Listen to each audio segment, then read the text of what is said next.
നമസ്കാരം, voice of കേരളയ്ക്ക് എല്ലാവർക്കും സ്വാഗതം. കുറവുകളെ മാറ്റി നിർത്തി ഒരു കുടക്കീഴിൽ തന്റെ കുടുംബത്തെ ചേർത്ത് പിടിച്ച ജെഫിൻ എന്ന ചെറുപ്പക്കാരനെയാണ് നമ്മൾ ഇന്ന് പരിചയപ്പെടാൻ പോകുന്നത്.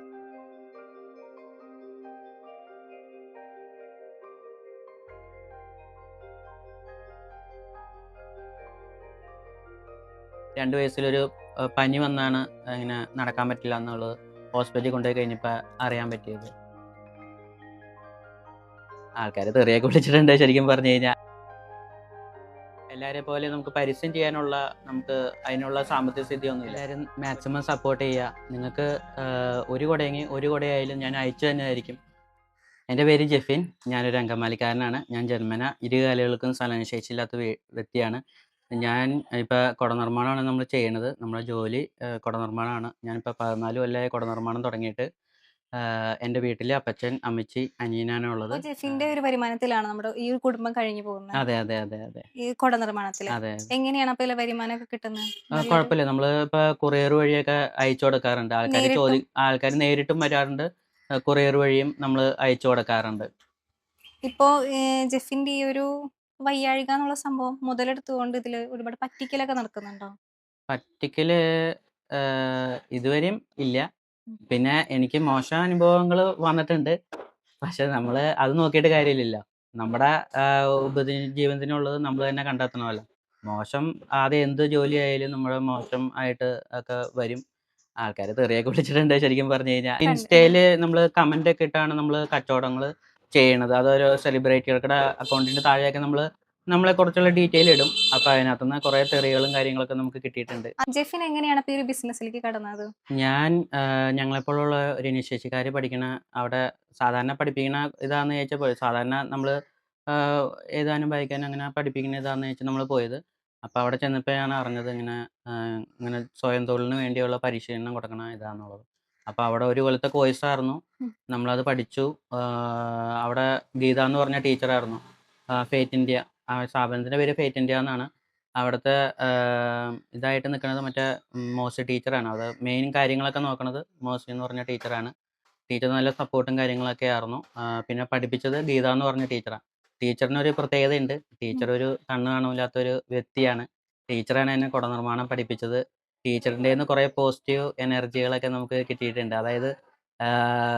അതായത് കണ്ണ് കാണൂല്ലെങ്കിലും ടീച്ചറിൻ്റെ പഠിപ്പിക്കാനുള്ള ഒരു ഇതുണ്ടല്ലോ, കുട മേക്കിങ്ങിന് അതൊരു നമുക്കൊരു ഭയങ്കര ഒരു അത്ഭുതം തന്നെയാണ്. അതായത് അത്ഭുതം മാത്രമല്ല, അതിനകത്തുനിന്ന് ഒരു ചെറിയ പാഠവും കൂടി നമുക്ക് പഠിക്കാൻ പറ്റി. ഒരുപാട് സെലിബ്രിറ്റീസ് ഒക്കെ ജെഫിനെ പ്രൊമോട്ട് ചെയ്ത് കണ്ടിട്ടുണ്ട്. പോസ്റ്റുകളായാലും സ്റ്റോറീസ് ഒക്കെ ആയാലും കണ്ടിട്ടൊക്കെ ഉണ്ട്. തീർച്ചയായിട്ടും അങ്ങനെ ചെയ്തിട്ടുണ്ട്. ഞാനിപ്പോ 14 കൊല്ലമായല്ലോ. ആ കൊറോണ ടൈമിലായിരുന്നു നമുക്ക് കുറെ സെലിബ്രിറ്റികളൊക്കെ പരിചയപ്പെടാൻ പറ്റി. അവര് കുറെ പേര് കുട മേടിച്ചിട്ടുണ്ട്. അവര് മേടിച്ചിട്ടുള്ള എക്സ്പീരിയൻസ് ഒക്കെ ഷെയർ ചെയ്തായിരുന്നു. പിന്നെ എനിക്ക് ഏറ്റവും കൂടുതൽ കച്ചവടം കിട്ടിയത് സുജിത് പപ്പൻ ട്രാവല്. പുള്ളിയുടെ ഒരു വീഡിയോക്കകത്തു നിന്നാണ് നല്ലൊരു അതായത് പുള്ളിക്ക് കുട കൊടുത്ത് പുള്ളിക്ക് അന്ന് ഇങ്ങോട്ട് വരാൻ പറ്റാത്ത കാരണമുണ്ട് പുള്ളിക്ക് ഞാൻ കുട അങ്ങോട്ട് അയച്ചു കൊടുത്തു. പുള്ളി അതിനകത്തുനിന്ന് എനിക്കൊരു പ്രൊമോഷൻ ചെയ്തു തന്നു. അതിനകത്തുനിന്ന് നല്ല വരുമാനം എനിക്ക് കിട്ടി. പുള്ളിയുടെ ഇതുവഴി കുറേ അതായത് വാട്സപ്പ് ബ്ലോക്ക് ആവണ വരെ നമുക്ക് മെസ്സേജുകൾ മാത്രമേ ഉണ്ടായിരുന്നുള്ളൂ. ഓരോരുത്തർ കുട ചോദിച്ച് അതായത് നമുക്ക് ഒരു ദിവസം പോലും റെസ്റ്റ് എടുക്കാൻ പറ്റാണ്ട് രാത്രിയും പകലും ഇല്ലാണ്ട് നല്ല നല്ല കോളുകളൊക്കെ വന്നു. ആ ആ കച്ചവടം നമുക്ക് ഇപ്പോഴും കിട്ടുന്നുണ്ട്. അതായത് ആ കസ്റ്റമർ തന്നെ നമുക്ക് ഇപ്പോഴും നമ്മുടെ കയ്യിൽ നിന്ന് കുടകൾ മേടിക്കുന്നുണ്ട്. ഇപ്പൊ കൊറോണ കഴിഞ്ഞിട്ട് 7 കൊല്ലമാവാൻ പോണു. അപ്പോഴും ആ കസ്റ്റമർ നമുക്ക് അവരുടെ ഫ്രണ്ട്സിനും ഫാമിലിക്കും വേണ്ടിയൊക്കെ നമ്മുടെ കയ്യിൽ നിന്ന് കുടകൾ മേടിക്കാറുണ്ട്. ആ സുഹൃത്തേട്ടൻ ആ വീഡിയോ ചെയ്തു തന്നത് തന്നെ എനിക്കൊരു നല്ലൊരു പോസിറ്റീവ് എനർജി തന്നെയായിരുന്നു. പിന്നെ പാർട്ടിക്കാരൊക്കെ വന്ന് നമ്മൾ റീലൊക്കെ പാർട്ടിക്കാർ ഇഷ്ടം പോലെ മേടിച്ചിട്ടുണ്ട്. നല്ല നല്ല സപ്പോർട്ട് തന്നെയാണ്. നമ്മുടെ ഇടതുപക്ഷം ആയാലും UDF ആയാലും നല്ല സപ്പോർട്ടും കാര്യങ്ങളൊക്കെ ആയിരുന്നു. നമ്മൾ പാർട്ടിക്ക് വേണ്ടി കുടകൾ ചെയ്തു കൊടുത്തിട്ടുണ്ട്. അവർക്കുടെ എംബ്ലവും കാര്യങ്ങളൊക്കെ വെച്ച് നമ്മൾ ചെയ്തു കൊടുത്തിട്ടുണ്ട്. ഇനി ഇതിന്റെ കസ്റ്റമൈസേഷൻ ഒക്കെ ഉണ്ടല്ലോ, അതൊക്കെ എങ്ങനെയാണ്? അപ്പൊ നമ്മൾ ഫേസ് ഒക്കെ വിസിറ്റ് ചെയ്യോ അല്ലെങ്കിൽ നമുക്കിപ്പോ കസ്റ്റമർക്കുടെ എംബ്ലോ വെച്ചിട്ട് നമ്മൾ ചെയ്തു കൊടുക്കും. എംബ്ലോം കാര്യങ്ങളൊക്കെ നമ്മൾ പുറത്ത് കൊടുത്ത് ചെയ്യണം. നമ്മൾ കുട മാത്രമേ ഉണ്ടാക്കണുള്ളൂ. ബാക്കി ഇതിനകത്ത് എംബ്ലോം കാര്യങ്ങളൊക്കെ വെക്കണത് അത് പുറത്ത് പ്രിന്റിംഗ് ഷോപ്പിൽ കൊടുത്താണ് നമ്മൾ ചെയ്യണത്. ഡിസൈനൊക്കെ പുറത്ത് കൊടുക്കുകയാണ്. നമ്മൾ കുട ഉണ്ടാക്കുന്നതിന് മുമ്പ് നമുക്ക് അതിനകത്ത് എംബ്ലോ സെറ്റ് ചെയ്യണം. ഇപ്പൊ എൻ്റെ എംബ്ലോ തന്നെ ഞാൻ സെറ്റ് ചെയ്തിട്ടുണ്ട്. ഇതാണ് നമ്മുടെ ലോഗോ. ഇതാണ് ജെഫിൻ ഞാൻ ആൻഡ് ചെയ്യണ റിലാക്സ് ജെഫിൻ അങ്കമാലി. മോൻ ലോഗോ വെച്ചാണത്. ഇത് നമ്മൾ പുറത്ത് കൊടുത്ത് ചെയ്യണതാണ്. നമ്മൾ കുട ഉണ്ടാക്കുന്നതിന് മുമ്പ് നമ്മളത് ചെയ്യും. അത് ഇതേപോലെ പുറത്ത് നമ്മൾ കസ്റ്റമൈസേഷൻ ചെയ്ത് കസ്റ്റമേഴ്സ് കൊടുക്കും. അതൊക്കെ പുറത്താണ്. നമ്മൾ കുട മാത്രമാണ് നമ്മൾ മെയിനായിട്ട് ചെയ്യണത്.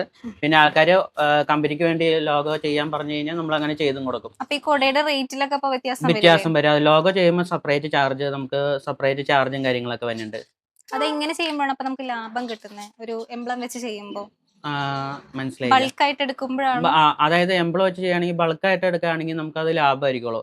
അല്ലെങ്കിൽ എംപ്ലോയ് ചെയ്യണ അത് നമുക്ക് ഒറ്റയ്ക്ക് നഷ്ടമായിരിക്കുള്ളൂ. എടുത്താൽ നഷ്ടമായിരിക്കും. ഒരെണ്ണമൊക്കെ എടുക്കുകയാണെങ്കിൽ നഷ്ടമായിരിക്കുള്ളൂ. അതായത് ഒരു എംപ്ലോയ്ക്ക് ഇത്രയും രൂപ വെച്ച് നമുക്ക് വരുന്നുണ്ട്. അത് നമുക്ക് ക്വാണ്ടിറ്റി കൂടുതലുണ്ടെങ്കിൽ അത് നമുക്ക് ലാഭമായിരിക്കുള്ളൂ. ഏതൊക്കെ സെലിബ്രിറ്റീസ് ആണ് നിലവിൽ ജെഫിന്റെ കൊടകളൊക്കെ പർച്ചേസ് ചെയ്തിരിക്കുന്നത്? ആദിത്യ ചേച്ചി നമ്മുടെ കയ്യിൽ നിന്ന് കുട മേടിച്ചിട്ടുണ്ട്. ബിബിൻ ചേട്ടൻ മേടിച്ചിട്ടുണ്ട്.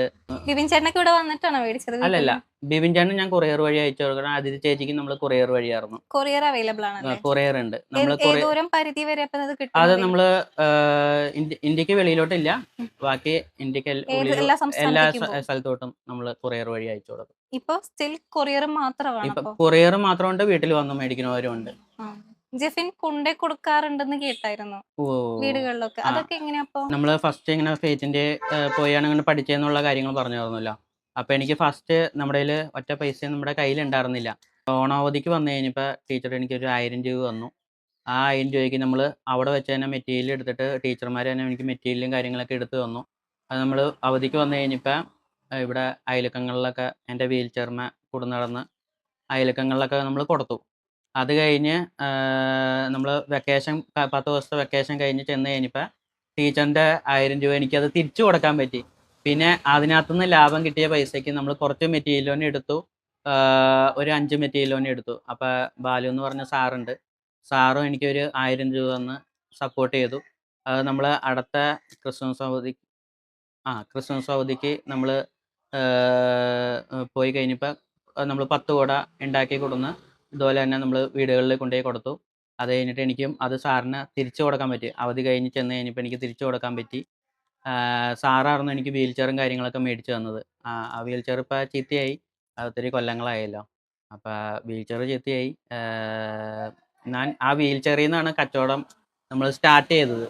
അതായത് പിന്നെ നമ്മുടെ ബാലു എന്ന് പറഞ്ഞ സാറായിരുന്നു നമ്മളെ വീട്ടിൽ കൊണ്ടുപോകുന്നതും വീട്ടിൽ കൊണ്ടുവന്നാക്കുന്നതൊക്കെ സാറ് തന്നെയായിരുന്നു. ഇവിടുത്തെ സാമ്പത്തിക സ്ഥിതി ഇത്തിരി ബുദ്ധിമുട്ടും കാര്യങ്ങളൊക്കെ ആയിരുന്നു. ഇനിയിപ്പോൾ അപ്പച്ചന് പണിയിലൊന്നും ഇല്ലാത്ത ടൈമായിരുന്നു. അപ്പോൾ സാറ് ഒത്തിരി ഹെൽപ്പായിരുന്നു.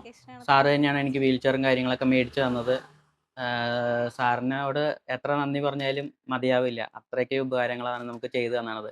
അതായത് നമ്മൾ വെക്കേഷന് തിരിച്ചു കൊണ്ടുപോകും, തിരിച്ചു കൊണ്ടുവരും. അങ്ങനെയായിരുന്നു സാറ് ചെയ്തുകൊണ്ടിരുന്നത്. എല്ലാവരും ഇടയ്ക്കിടയ്ക്ക് വീട്ടിലൊക്കെ പോയിട്ട് വരുമ്പോൾ എന്നോട് എപ്പോഴെങ്കിലും വീട്ടിൽ പോകണമെന്നുണ്ടെങ്കിൽ പറഞ്ഞാൽ മതി, കൊണ്ടുവന്നാക്കാം, തിരിച്ചും കൊണ്ടുവരാം എന്നൊക്കെയാണ് സാറ് പറയാറ്.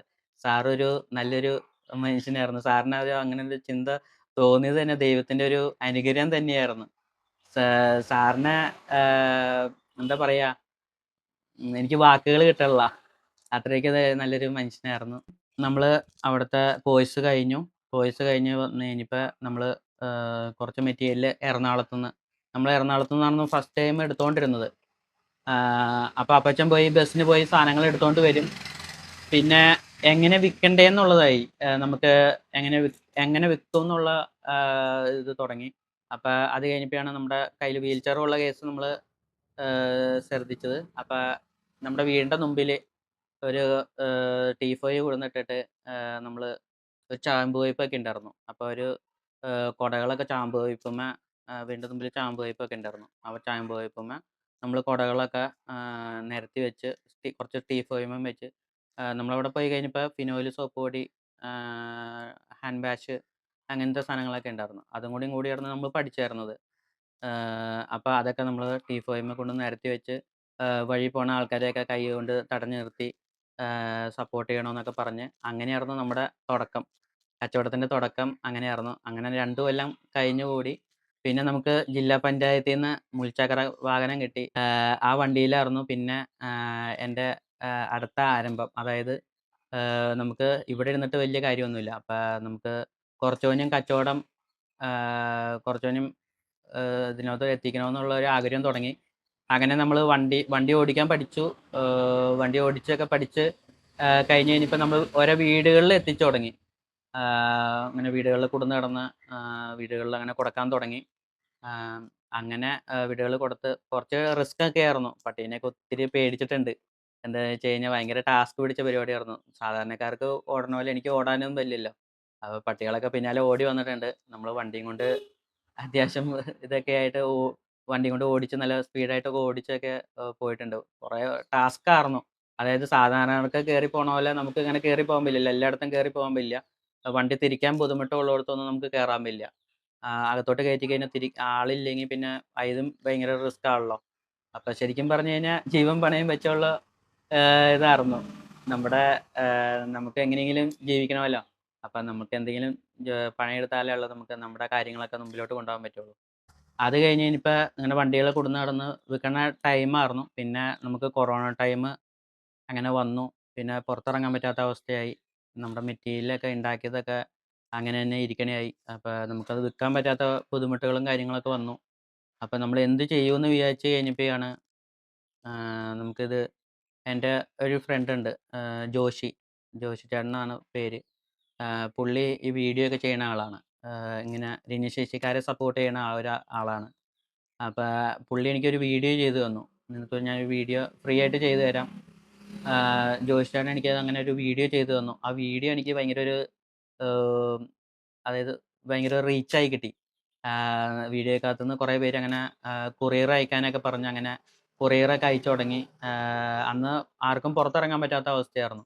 അപ്പോൾ ആകെ ഉള്ളത് കൊറിയർ മാത്രമേ ഉള്ളൂ. ആൾക്കാർ അങ്ങനെ ഓർഡറുകൾ കുറേ പേര് അങ്ങനെ ഓർഡറുകളും കാര്യങ്ങളൊക്കെ തന്നു തുടങ്ങി. അങ്ങനെ ഞാൻ ഇപ്പോൾ ഓൺലൈൻ കച്ചവടത്തിലോട്ട് ഞാൻ അങ്ങനെ ഇറങ്ങിയത്. ഇപ്പം നമ്മൾ നമ്മുടെ പോസ്റ്റുകളും കാര്യങ്ങളൊക്കെ ഓൺലൈനിലിട്ട് അങ്ങനെ കുറേ പേര് കണ്ടു, കുറേ സെലിബ്രിറ്റികൾ കണ്ടു. അവർ കുടകൾ മേടിച്ചു. ഒത്തിരി സന്തോഷമുണ്ട്. നമ്മുടെ കയ്യിൽ നിന്ന് സെലിബ്രിറ്റികളൊക്കെ മേടിക്കുമെന്ന് ചോദിച്ച് ഒട്ടും പ്രതീക്ഷിച്ചിട്ടുണ്ടായിരുന്നില്ല. സെലിബ്രിറ്റികളുടെ അക്കൗണ്ടിൻ്റെ താഴെയൊക്കെ നമ്മൾ പോസ്റ്റുകളിടും. പോസ്റ്റുകളിടുമ്പോൾ അങ്ങനെ കുറേ പേര് അങ്ങനെ വിളിക്കും. പിന്നെ നമ്മൾ കമൻ്റ് ഇടുന്നവർ കുറേ പേര് അങ്ങനെ കുറേ പേര് കണ്ട് അങ്ങനെയും കുറേ പേര് ഇഷ്ടം പോലെ ആൾക്കാർ മേടിച്ചിട്ടുണ്ട്. ശരിക്കും പറഞ്ഞു കഴിഞ്ഞാൽ നമുക്ക് കച്ചവടം കിട്ടാൻ തുടങ്ങിയത് ഈ ഓൺലൈനിൽ പോസ്റ്റുകൾ ഇട്ട് തുടങ്ങിയപ്പോഴാണ് കൂടുതൽ കച്ചവടങ്ങൾ നമുക്ക് കിട്ടി തുടങ്ങിയത്. അപ്പോൾ നിങ്ങളുടെ സപ്പോർട്ട് ഞാൻ പ്രതീക്ഷിക്കുന്നു. നിങ്ങൾ മാക്സിമം സപ്പോർട്ട് ചെയ്യുക. എനിക്ക് പെൻഷൻ അല്ലാണ്ട് വേറെ വരുമാന മാർഗ്ഗമൊന്നുമില്ല. മാക്സിമം എല്ലാവരും സപ്പോർട്ട് ചെയ്യുക. ഇൻസ്റ്റഗ്രാമിലൊക്കെ ഈ ഒരു കമന്റ്സ് ഇടാൻ വേണ്ടിയിട്ടുള്ള ഒരു ഐഡിയ ആരാ പറഞ്ഞത്? അത് നമുക്ക് വേറെ എന്നും ഈ പോസ്റ്റുകൾ വീഡിയോ തന്നെ എല്ലാവരും കണ്ടുവെന്ന് വരില്ല. അപ്പോൾ നമുക്ക് എന്തെങ്കിലുമായിട്ടും ആക്റ്റീവായിട്ട് ഞങ്ങൾക്കൊരു അംബ്രല്ല ഗ്രൂപ്പ് ഉണ്ട്. ആ ഗ്രൂപ്പിൽ കുറേ പേരുണ്ട്, അകലക്കാർ ഇഷ്ടംപോലെ ആൾക്കാരുണ്ട്. അവരാണ് എനിക്ക് ഈ ഐഡിയ പറഞ്ഞു തന്നത്. അവർ ഇതുപോലെയാണ് നമ്മൾ ചെയ്യണത്. അതായത് നമുക്ക് എല്ലാവരെ പോലെ നമുക്ക് പരസ്യം ചെയ്യാനുള്ള നമുക്ക് അതിനുള്ള സാമ്പത്തിക സ്ഥിതിയൊന്നുമില്ല. അപ്പം ഞാൻ വിചാരിച്ചു നമുക്ക് സെലിബ്രിറ്റികൾക്കുടെ പോസ്റ്റിൻ്റെ താഴെയൊക്കെ കമൻറ്റുകൾ ഇട്ടാൽ എങ്ങനെയായിരിക്കും എന്ന് വിചാരിച്ച് അങ്ങനെ ഫസ്റ്റ് ടൈം തന്നെ ഇട്ട് നോക്കി. ഇട്ട് നോക്കി കഴിഞ്ഞപ്പോൾ കുഴപ്പമില്ല. അത്യാവശ്യം ഓർഡറുകളും കാര്യങ്ങളൊക്കെ അതിനകത്തുനിന്ന് നമുക്ക് വരുന്നുണ്ട്. കുറേ സെലിബ്രിറ്റികളും കാര്യങ്ങളൊക്കെ നമ്മളെ വിളിച്ചു കോൺടാക്റ്റ് ചെയ്തു. ബിബിൻ ചേട്ടൻ ആയാലും അതിഥി ചേച്ചി ആയാലും വിളിച്ചു. 3-4 പേര് വിളിച്ചു. എനിക്ക് പേരറിയാത്ത 2-3 പേരൊക്കെ കുറേ പേരൊക്കെ വിളിച്ചു. അത് എൻ്റെ ഒരു നല്ലൊരു അനുഗ്രഹം തന്നെയായിരുന്നു. ഇതുപോലെ തന്നെ കുറേ പേരെ എനിക്ക് കാണണമെന്നൊക്കെ ഒരു ആഗ്രഹമുണ്ട്. എനിക്ക് മമ്മൂക്കയെ ഒന്ന് കാണണമെന്ന് നല്ലൊരു ആഗ്രഹമുണ്ട്. അതുപോലെ മോഹൻലാലിനെ കാണണമെന്നുണ്ട്. എപ്പോഴെങ്കിലും ഏതെങ്കിലും സമയത്ത് സാധിക്കുമെന്ന് വിചാരിക്കുന്നു. ഇതുപോലെ CM-നെ കാണണമെന്ന് ആഗ്രഹം ഉണ്ടായിരുന്നു. പിന്നെ നമുക്ക് റോയി ചേട്ടന് കുടകൾ കൊടുക്കാൻ പറ്റി. ഇലക്ഷൻ്റെ സമയത്ത് റോയി ചേട്ടന് നമുക്ക് കുടകൾ കൊടുക്കാൻ പറ്റി. അതിനകത്തൊരു എനിക്ക് അത്ഭുതം എന്ന് പറയുകയാണെങ്കിൽ റോയി ചേട്ടന് കുട കൊടുക്കുന്ന സമയത്ത് നല്ലൊരു വീഡിയോ ഞാൻ ചെയ്തായിരുന്നു. പുള്ളിയുടെ പേജിൽ തന്നെയായിരുന്നു വീഡിയോ ചെയ്തത്. അപ്പോൾ പുള്ളീനോട് ഞാൻ ഇങ്ങനെ പറയണ്ടായിരുന്നു നല്ലൊരു മന്ത്രിയൊക്കെ ആയിട്ട് വരട്ടെ എന്ന്. പക്ഷേ അതുപോലെ തന്നെ നമുക്ക് സംഭവിക്കുകയും ചെയ്തു. പുള്ളി നല്ലൊരു മന്ത്രിയൊക്കെ ആയി. നല്ലൊരു സന്തോഷമുണ്ട്. നമ്മുടെ TV-ൽ സത്യപ്രതിജ്ഞ ചെയ്യണ കാണാൻ തന്നെ നല്ലൊരു രസം തന്നെയായിരുന്നു. അപ്പോഴാണ് ഞാൻ എൻ്റെ വീഡിയോയുടെ കേസ് തന്നെ ഞാൻ ഓർത്തത്. അത് നല്ലൊരു പുള്ളി നല്ലൊരു മനുഷ്യനാണ്. നല്ല സ്നേഹമുള്ള നമ്മളെപ്പോൾ കണ്ടാലും നമ്മുടെ അയൽക്കാരനാണ്. എപ്പോൾ കണ്ടാലും റോയി ചേട്ടൻ നമ്മളോട് സംസാരിക്കും, കൈ കാണിക്കും. ഒരു ഹായ് എങ്കിലും പറയാണ്ട് നമ്മുടെ മുമ്പിൽ നിന്ന് പോവില്ല. എപ്പോൾ കണ്ടാലും ഹഗ് ചെയ്യും. എവിടെ വെച്ച് എന്ത് പരിപാടിക്ക് കണ്ടാലും. അന്ന് MLA ആയിരുന്നു. ഇപ്പോൾ ഒരു നല്ലൊരു മന്ത്രിയൊക്കെ ആയി. ഞാൻ ചേട്ടന് നല്ലൊരു എന്താ പറയുക, വാക്കുകൾ കിട്ടാനുള്ള നല്ലൊരു നന്ദി. നന്ദി. നാട്ടുകാരുടെയൊക്കെ സപ്പോർട്ട് എങ്ങനെയായിരുന്നു ഈ ഒരു കുട ബിസിനസ്സിൽ? നാട്ടുകാരെയൊക്കെ നല്ല സപ്പോർട്ടായിരുന്നു. തുടക്കത്തിൽ നല്ല നല്ല സപ്പോർട്ടായിരുന്നു. ഇപ്പോഴും നല്ല സപ്പോർട്ട് ചെയ്യുന്നുണ്ട്. ഇപ്പം അവർക്കടെ കുടകളൊക്കെ ടൗണിൽ കൊണ്ടുപോകാണ്ട് എൻ്റെ അടുത്ത് തന്നെയാണ് റിപ്പയറിങ്ങിന്, പഴയ കുടകളൊക്കെ റിപ്പയറിങ്ങിനൊക്കെ കൊണ്ടുവരുന്നത് നമ്മുടെ അടുത്ത് തന്നെയാണ്. ഈ ഒരു ടൈപ്പ് കുട മാത്രമേ ഉള്ളൂ നമ്മൾ അല്ലെങ്കിൽ എല്ലാ മോഡൽ കുടകളും ഉണ്ടാക്കുന്നുണ്ട്. കാലം കുട, 3 ഫോൾഡ്, പിള്ളേർക്ക് കുട, തൊപ്പിക്കുട, എല്ലാ മോഡലുകളും നമ്മൾ ഉണ്ടാക്കുന്നുണ്ട്. അവരുടെ ഇഷ്ടത്തിനുണ്ട്? അവരുടെ ഇഷ്ടത്തിനനുസരിച്ച്. ഇപ്പോൾ ഓർഡർ തരികയാണെങ്കിൽ ഓർഡർ അനുസരിച്ചാണ് നമ്മൾ ചെയ്ത് കൊടുക്കുന്നത്. ബൾക്കായിട്ട് ഉണ്ടാക്കി വെക്കില്ല. അത്യാവശ്യം വേണ്ടപ്പെട്ട കുടകളൊക്കെ ഉണ്ടാക്കി വെക്കും. പിന്നെ ഓരോരുത്തർ ചോദിക്കുന്നതിനനുസരിച്ച് കളറുകൾ നമ്മൾ ഉണ്ടാക്കി കൊടുക്കുകയാണ് ചെയ്യണത്. അപ്പൊ റേറ്റിന്റെ കാര്യങ്ങളപ്പോ? റേറ്റ് എന്ന് പറഞ്ഞു കഴിഞ്ഞാൽ ഓരോ കൊല്ലം റേറ്റ് ഇങ്ങനെ മാറിക്കൊണ്ടിരിക്കുന്നത്. DSTയുടെ ഇങ്ങനെ പ്രശ്നം തന്നെ അറിഞ്ഞുകൊണ്ട് റേറ്റുകൾ ഓരോ തവണ ഇങ്ങനെ വ്യത്യാസം വന്നുകൊണ്ടൊക്കെ ആയിരിക്കും.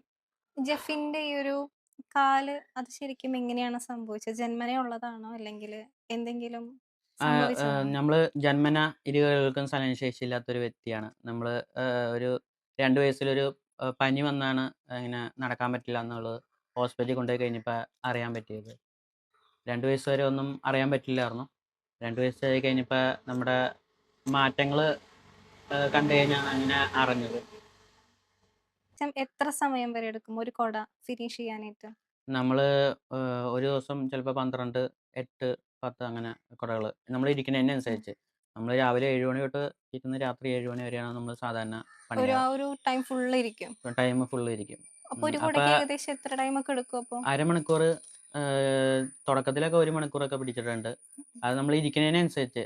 നമ്മൾ എല്ലാ പ്രാവശ്യം നമുക്ക് ഇങ്ങനെ ഇരിക്കുമ്പോൾ നമ്മൾ എണീറ്റ് നടക്കണമൊന്നുമില്ലല്ലോ. അപ്പോൾ ഇടയ്ക്ക് ഒന്ന് എണീക്കാനും പിടിക്കാനൊക്കെ അങ്ങനെ പോകുമ്പോൾ വേദന വരും. നടുവേദനയും ഒക്കെ വരുമ്പോൾ നമ്മൾ കുറച്ച് നേരമൊക്കെ എണീറ്റ് റെസ്റ്റൊക്കെ എടുത്തിട്ട് കുറേശ്ശെ പണിയുള്ളൂ. ഒരുപാട് കഷ്ടപ്പാടുകൾക്കൊടുവിലാണ് ഒരുപാട് ഈ ഒരു കുടയായി വരുന്നത് അതെ, അല്ലേ? അതെ, അതെ, അതെ. അപ്പൊ ഈ കുടയ്ക്ക് എങ്ങനെയാണ് ഇതിന്റെ ക്വാളിറ്റിയും കാര്യങ്ങളൊക്കെ എങ്ങനെയാണ്? നമ്മൾ ഫസ്റ്റ് ക്വാളിറ്റിയാണ് മെയിനായിട്ട് നമ്മൾ നോക്കണത്. നമുക്ക് ഇന്നത്തേക്ക് മാത്രം കച്ചവടം കിട്ടിയിട്ട് കാര്യമില്ല. നമുക്ക് നാളത്തേക്കും കച്ചവടം കിട്ടണം. അതായത് നമ്മുടെ കസ്റ്റമർ നമുക്ക് പിന്നെയും പിന്നെയും റെക്കമെൻഡ് ചെയ്യണ രീതിയിൽ നമുക്ക് കുടകളും ക്വാളിറ്റി അതുപോലെ തന്നെ മാനേജ് ചെയ്ത് കൊണ്ടുപോകണം എന്നുള്ള ആഗ്രഹം. ചില കുടകൾക്കൊക്കെ പെട്ടെന്ന് ദ്വാരം വരുന്ന ഒരു പ്രവണതയൊക്കെ ഉണ്ടല്ലോ. ഉം. അപ്പൊ അതിന് എങ്ങനെയാണ് അപ്പൊ ഷീറ്റും കാര്യങ്ങളൊക്കെ എങ്ങനെയാണ്? ഇത് നമ്മൾ ഫസ്റ്റ് ക്വാളിറ്റി മെറ്റീരിയലാണ് എവിടെന്നാ അപ്പൊ ഇത് ഉപയോഗിക്കുന്നത്. നമ്മൾ വരുത്തിക്കുന്നത്? ഉള്ളിൽ നല്ല കോട്ടിങ്ങും കാര്യങ്ങളൊക്കെ, അതായത് നമ്മൾ ഉണ്ടാക്കുന്ന എല്ലാ കുടയ്ക്കും നല്ല കോട്ടിങ്ങും എല്ലാം ഉൾപ്പെടുത്തിയതാണ്. പക്ഷെ അത് ഇത് ശരിയായില്ല. എവിടെന്നാ വരുത്തിക്കുന്നത് അപ്പൊ ഈ ഒരു നമ്മൾ ഷീറ്റ്? നമ്മൾ മെയിനായിട്ട് എടുക്കുന്നത് തൃശ്ശൂരിൽ നിന്നും ഇവിടെ ആലപ്പുഴ അവിടെ നിന്ന് ഒരു സ്ഥലത്തു നിന്നാണ് നമ്മൾ മെറ്റീരിയൽ എടുക്കുന്നത്. ഈ കമ്പികളൊക്കെ അവിടെ നിന്ന് തന്നെയാണ്? എല്ലാ സാധനങ്ങളും നമ്മൾ അപ്പൊ ഇത് ഒരുമിച്ച് ബൾക്കായിട്ട് എടുക്കുമ്പോ സെറ്റായിട്ട് വരുന്നത്. നമ്മൾ ആദ്യം നേരിട്ട് പോയി എടുത്തോണ്ടിരുന്ന ഇപ്പൊ നമ്മൾ പോസ്റ്റ് അല്ല, കൊറിയർ വഴി നമ്മൾ മേടിക്കുകയാണ് നമ്മൾ ചെയ്യുന്നത്. വലിയ ബൾക്കൊക്കെ വരുമ്പോ ബുദ്ധിമുട്ടാണ്. കൂടുതൽ ക്വാണ്ടിറ്റി ഉള്ളപ്പോൾ നമ്മൾ നേരിട്ട് എപ്പോഴും പോകാൻ പറ്റില്ലല്ലോ. നമുക്ക് ആരെങ്കിലുമൊക്കെ മേടിച്ചോണ്ട് വരാൻ ആളില്ലെങ്കിൽ, ഇപ്പം അപ്പച്ചന് ആർക്കെങ്കിലും പണിക്കൊക്കെ പോയിട്ടുണ്ടെങ്കിൽ ആരെങ്കിലുമൊക്കെ പണിക്ക് വേണ്ടെങ്കിൽ കൊണ്ടുവരാൻ ബുദ്ധിമുട്ടാണ്. അപ്പോൾ അത് കാരണം കൊണ്ട് അവിടുന്ന് കൊറിയർ വഴി അയക്കുകയാണ് ചെയ്യണത്. അപ്പൊ അതൊരു ബൾക്കായിട്ട് വരുമ്പോ അപ്പൊ ഇതിനകത്ത് എന്തെങ്കിലും കേടുപാടും കാര്യങ്ങളൊക്കെ ഉണ്ടെങ്കിൽ അപ്പൊ എന്ത് ചെയ്യും? അത് നമ്മൾ തിരിച്ച് അവര് കൊടുക്കാറ്. തിരിച്ചെടുത്തോളൂ തിരിച്ചെടുത്തു. എന്നിട്ട് അത് ചെയ്തു തരും, അതെ, തിരിച്ചു അതെ, തരും. അതെ. നമ്മളിപ്പോൾ ഇങ്ങനത്തെ കുടകൾ മാത്രമല്ല, നമ്മൾ ഈ കല്യാണത്തിനൊക്കെ പറ്റിയ കുടകൾ നമ്മൾ ചെയ്യുന്നുണ്ട്. അത് ഓർഡർ അനുസരിച്ച് നമ്മൾ ചെയ്യുള്ളൂ. എന്താണെന്ന് വെച്ച് കഴിഞ്ഞാൽ നമുക്കത് ഉണ്ടാക്കി വെച്ചാലും കാര്യമില്ല. അപ്പോൾ നമ്മളത് ഓർഡർ അനുസരിച്ച് മാത്രമാണ് ചെയ്ത് കൊടുക്കുള്ളൂ. അതിന്മേൽ ഡെക്കറേഷനൊക്കെ ചെയ്ത്, ഇപ്പോൾ പെണ്ണിൻ്റെ ചെക്കൻ്റെ ഫോട്ടോ വെക്കണമെന്നുണ്ടെങ്കിൽ അങ്ങനെ നമുക്ക് ചെയ്യാൻ പറ്റും. അത് നമ്മൾ വേറെ സ്ഥലത്തോട്ട് കോഴിക്കോട് കൊറിയർ അയച്ചു കൊടുത്തിട്ട് അവിടുന്ന് നമുക്ക്, അതായത് ഇതിൻ്റെ ക്ലോത്ത് നമ്മൾ കൊറിയർ അയച്ചു കൊടുത്തിട്ട് നമുക്ക് പെണ്ണിനും ചെക്കൻ്റെ ഫോട്ടോ ഒക്കെ വെച്ച് നമുക്ക് ചെയ്യാൻ പറ്റും. നമ്മളിപ്പോൾ കമ്പനി എംബ്ലമൊക്കെ വെക്കില്ലേ, അതുപോലെ തന്നെ നമുക്ക് ചെയ്യാൻ പറ്റും. നമുക്ക് ഈ ബലൂണൊക്കെ പ്രിന്റ് ചെയ്യണ ഇതൊക്കെ ആണെങ്കിൽ പെണ്ണിനും ചെക്കൻ്റെ നമ്മൾ പെൻസിൽ ഡ്രോയിങ് പോലെ ഇരിക്കും. അങ്ങനെ നമുക്ക് ചെയ്യാൻ പറ്റും. അതാണെങ്കിൽ നമുക്ക് ഇവിടെ ടൗണിൽ തന്നെ ചെയ്യാൻ പറ്റും. പ്രിന്റിംഗ് ഒക്കെ നമ്മൾ പുറത്ത് കൊടുത്താണ് ചെയ്യണത്. പിന്നെ ഫ്ലവറും കാര്യങ്ങളൊക്കെ വെച്ച് അത് ഇവിടെ നമ്മുടെ അങ്കമാലി തന്നെയാണ് നമ്മൾ സാധാരണ ചെയ്യാറ്. ഇപ്പോൾ പെണ്ണിൻ്റെ ചെക്കനും നല്ല ഡെക്കറേഷനൊക്കെ, കുടയുടെ ഡെക്കറേഷനൊക്കെ ചെയ്ത് അവരുടെ ഡ്രസ്സിന് മാച്ചായ ഡിസൈനൊക്കെ ചെയ്ത് നമുക്കങ്ങനെ ചെയ്ത് കൊടുക്കുന്നുണ്ട്. അതിൻ്റെ ഒരു മോഡൽ ഞാൻ ഇപ്പോൾ എൻ്റെ കയ്യിലുണ്ട്. ഞാൻ അപ്പോൾ ഒരെണ്ണം എടുത്തുകൊണ്ട് വരാം. അത് നമ്മുടെ ഈ നെറ്റിൻ്റെ മോഡൽ കുടയാണ്. ഞാൻ ഇപ്പോൾ എടുത്തുകൊണ്ട് വരാം. ഇതാണ് നമ്മുടെ ഈ കല്യാണത്തിനൊക്കെ ഉപയോഗിക്കണ പെണ്ണിൻ്റെയും ചെക്കൻ്റെയും ഡ്രസ്സിന് മാച്ചായ ഡിസൈനൊക്കെ നമ്മൾ ചെയ്ത് കൊടുക്കുന്നുണ്ട്. ഇത് നെറ്റാണ്, മഴയത്തൊന്നും നമുക്കിത് ഉപയോഗിക്കാൻ പറ്റില്ല. ഇതുപോലെ തന്നെ നമുക്ക് മഴയുടെ അല്ല കുടയുടെ ശീലയുടെ മോഡൽ തന്നെ നമുക്ക് കിട്ടും. അത് നമുക്ക് പ്രില്ലൊക്കെ വെച്ച് ഉം. നല്ല നല്ല പ്രില്ലൊക്കെ വെച്ച് നമുക്ക് ചെയ്യാൻ പറ്റും. പൂവൊക്കെ പൂവൊക്കെ വെച്ചിട്ട്. വെച്ച് നല്ല ഭംഗിയുള്ള പൂവൊക്കെ പ്ലാസ്റ്റിക്കിന്റെ പൂവൊക്കെ വെച്ച് ഡെക്കറേഷൻ ചെയ്ത് നമ്മൾ കൊടുക്കാറുണ്ട്. ഇത് കസ്റ്റമൈസ്ഡ് കൂടെയാണോ? ഇത് കസ്റ്റമേഴ്സ്. ഇപ്പൊ പെണ്ണിന്റെയും ചെക്കന്റെയും ക്ലോത്തിന് റിലേറ്റ് ചെയ്ത് സെയിം ക്ലോത്ത് തന്നെയാണെങ്കിൽ ഇപ്പൊ എത്ര മീറ്റർ എടുക്കേണ്ടി വരും നമ്മൾ കസ്റ്റമൈസ് ചെയ്യാൻ വേണ്ടിയിട്ടാണെങ്കിൽ? ഇത് നമ്മൾ തുണി. ക്ലോത്ത് വന്നതാണ്, റൗണ്ട് അടിച്ച് വന്നതാണ്. ഇതിന് നമുക്ക് ഈ കളറും ഉണ്ട്, പിന്നെ ഒരു വൈറ്റ് ഒരു കളറും ഉണ്ട്. ഈ 2 കളറാണ് നമുക്ക് വന്നത്. ഉം. ഓൾറെഡി വേറെ കളറുകളൊന്നും വന്നില്ല. ഈ ഒരു സാരിയുടെ ഒരു കളറും പിന്നെ ഒരു വൈറ്റ് വേറൊരു ഡിസൈനാണ് വന്നത്. വൈറ്റിന്റെ തന്നെ 2-3 ഫ്ലവറിന്റെ വ്യത്യാസം മാത്രമേ വന്നത്. പിന്നെ ഇതും നമുക്ക് കസ്റ്റമൈസ് ചെയ്യാൻ പറ്റും. ആ. ഇത് നമ്മൾ ഈ കല്യാണത്തിന് ഡെക്കറേഷൻ ചെയ്യുന്നിടത്ത് അവിടെ കൊണ്ടുപോയി കൊടുത്തു കഴിഞ്ഞാൽ ഇവിടെയൊക്കെ ഫ്ലവറൊക്കെ വെച്ച് നല്ല ഭംഗിയൊക്കെ ആക്കി പ്രില്ലൊക്കെ വെച്ച് നല്ല ഭംഗിയൊക്കെ ആക്കി തരും. ഡ്രസ്സിന് നമ്മൾ മാച്ച് കുട ചെയ്ത്. മാത്രമാണ് നമ്മൾ ചെയ്യുന്നത്. ബാക്കിയുള്ള വർക്കുകളൊക്കെ നമ്മൾ പുറത്ത് കൊടുക്കുകയാണ് ചെയ്യുന്നത്. അതിനൊക്കെ എക്സ്ട്രാ പൈസ വരുന്നുണ്ട്. പിന്നെ എല്ലാവരും മാക്സിമം സപ്പോർട്ട് ചെയ്യുക. നിങ്ങൾക്ക് ഒരു കുടയെങ്കിൽ ഒരു കുടയായാലും ഞാൻ അയച്ചു തന്നെയായിരിക്കും. മാക്സിമം നിങ്ങൾ സപ്പോർട്ട് ചെയ്യുക. പിന്നെ നിങ്ങൾക്ക് വല്ല ഗിഫ്റ്റ് കൊടുക്കാനോ അങ്ങനെ എന്തെങ്കിലും ആവശ്യമുണ്ടെങ്കിലൊക്കെ പറയുക. അപ്പം നമ്മളെപ്പോലുള്ളവർക്ക് വേറെ വരുമാന മാർഗ്ഗമൊന്നുമില്ലല്ലോ. അപ്പം മാക്സിമം എല്ലാവരും സപ്പോർട്ട് ചെയ്യുക.